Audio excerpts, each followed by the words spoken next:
एक प्रेम और हॉरर की रहस्यमयी कथा प्रस्तावना। अंधेरी रात, घना जंगल और एक सुनसान हवेली। यह कहानी आपको डर, रहस्य और प्रेम की दुनिया में ले जाएगी। जब एक युवा शोधकर्ता अरविंद एक प्राचीन मंदिर के रहस्य को उजागर करने के लिए गांव में आता है, तो उसे एहसास होता है कि यह जगह सामान्य नहीं है। यहाँ पर सदियों से एक प्राचीन यक्षिणी का श्राप मंडरा रहा है। लेकिन जब उसे यक्षिणी से प्रेम हो जाता है तो कहानी एक नया मोड़ लेती है। क्या प्रेम श्राप को मिटा सकता है या फिर यह प्रेम ही विनाश का कारण बनेगा? गांव का रहस्य अरविंद एक पुरातत्वविद है जिसे पुराने मंदिरों और रहस्यमयी किंवदंतियों को खोजने का जुनून है।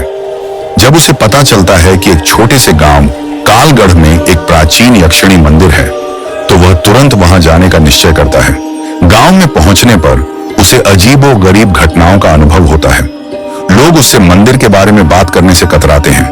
एक बूढ़े व्यक्ति पंडित सोमेश्वर ने उसे चेतावनी दी, जो भी उस मंदिर के करीब गया वो कभी वापस नहीं आया।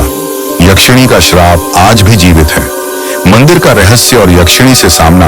अरविंद को इन बातों पर विश्वास नहीं होता और वह रात के समय मंदिर की ओर बढ़ता है। जैसे ही वह वहां पहुंचता है, उसे अजीबोगरीब आवाजें सुनाई देती हैं।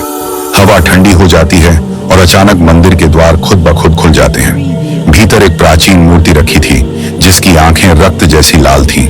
अचानक उसे महसूस होता है कि कोई उसे देख रहा है। जब वह पीछे मुड़ता है तो एक छायामयी आकृति उसके पीछे खड़ी होती है। वह घबराकर भागने की कोशिश करता है, लेकिन मंदिर का दरवाजा बंद हो जाता है। तभी एक स्त्री की धीमी हंसी गूंजती है, तुमने मेरी शांति भंग की है, अब तुम यहाँ से जीवित नहीं जा सकते। लेकिन जब अरविंद उसकी आंखों में देखता है तो उसे उनमें दर्द और प्रेम का एहसास होता है। यक्षिणी और प्रेम का जन्म। अगले दिन गांव में खबर फैल जाती है कि अरविंद मंदिर में गया था, लेकिन वह अब तक वापस नहीं आया। गांव के लोग मंदिर के पास जाने से भी डरते थे। तभी अचानक मंदिर के द्वार खुलते हैं और अरविंद बाहर आता है, मगर उसका चेहरा बदला हुआ था। उसकी आंखों में डर नहीं बल्कि प्रेम था। वह बताता है कि मंदिर में यक्षिणी की आत्मा कैद है, जो हर पूर्णिमा को जागती है और किसी की बलि मांगती है। लेकिन जब उसने अरविंद को देखा तो उसके हृदय में वर्षों बाद प्रेम की भावना जाग उठी। अरविंद को भी यक्षिणी से प्रेम हो गया था। अरविंद समझ नहीं पाता कि यह प्रेम है या भ्रम। तभी गांव में एक रहस्यमयी अघोरी आता है। वह बताता है कि यक्षिणी वास्तव में एक श्रापित आत्मा है, जिसे प्रेम नहीं बल्कि मोक्ष की आवश्यकता है। यदि अरविंद उसके प्रेम में फंसा तो वह खुद भी श्राप का हिस्सा बन जाएगा।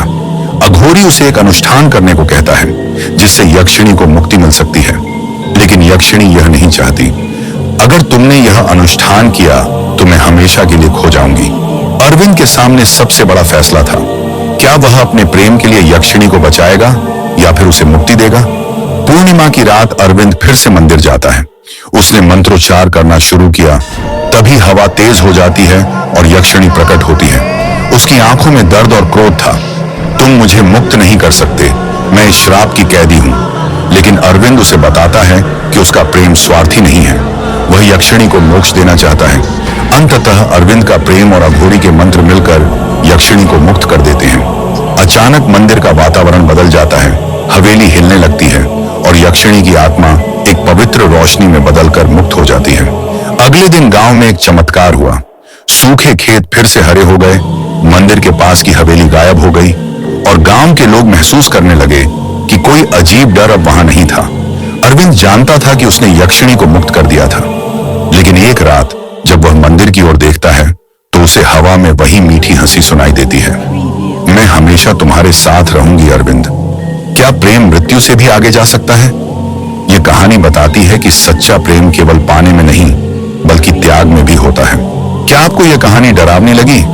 अगर हाँ, तो अभी इस वीडियो को लाइक करें ताकि हमें पता चले कि आपको ऐसी और भी कहानियां चाहिए।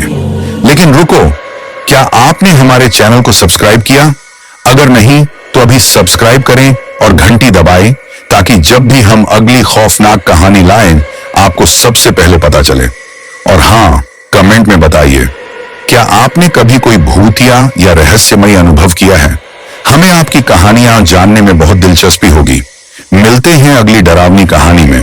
तब तक के लिए अपना ख्याल रखें और रात को अकेले बाहर जाने से बचें।